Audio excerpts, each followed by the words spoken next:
Fallout 76 is back in the headlines, and not for the reasons you might think. Bethesda just announced a new feature, Playable Ghouls. Sounds cool, right?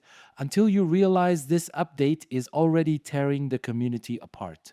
So here's the deal. The upcoming update will finally allow players to transform into ghouls. This is the first time in Fallout history that you can play as one of the Wasteland's most iconic figures.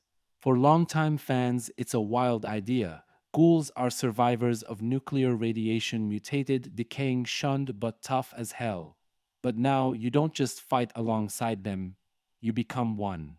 But before anyone starts popping Nuka-Colas in celebration, let's talk about why this change is already controversial.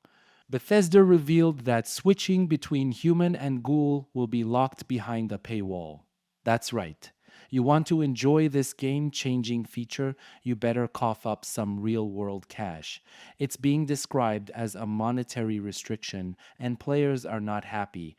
The minute this detail dropped, forums lit up.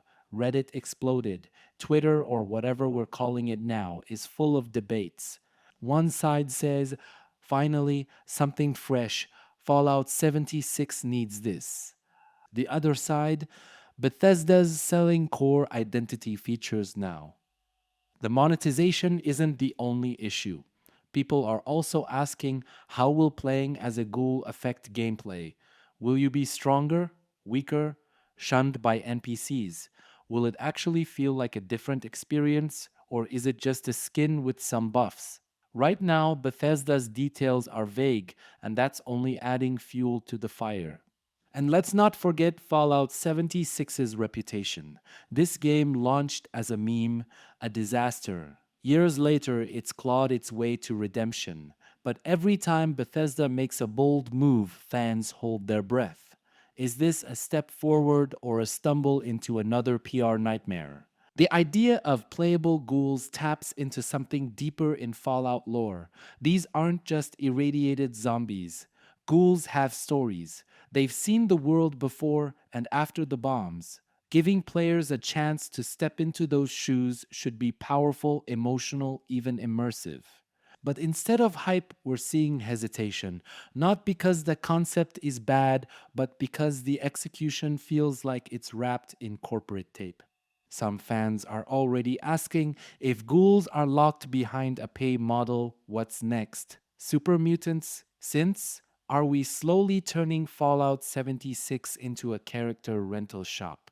To be fair, some players are defending the decision. They argue that Fallout 76 is still an online service game. It needs money to survive, and if new content helps keep it alive, what's the harm in charging a little? But others say, no, this isn't a cosmetic. This is a full-on new way to play. That shouldn't be locked away behind a price tag.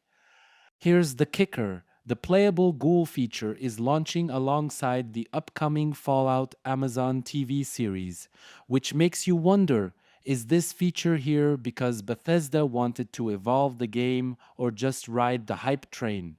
Either way, the timing is perfect for buzz and controversy that just makes people talk even more. Whether it's love or hate, Fallout 76 is trending again, and that's exactly what Bethesda wants. The big question now is, will this gamble pay off, or will the community backlash push players away again? Because at the end of the day, this update isn't just about ghouls, it's about trust.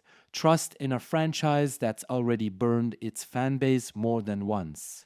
And right now, that trust is hanging by a thread, wrapped in radiation and ready to snap. So what do you think? Is Bethesda giving us something fans have begged for, or crossing a line that shouldn't be crossed?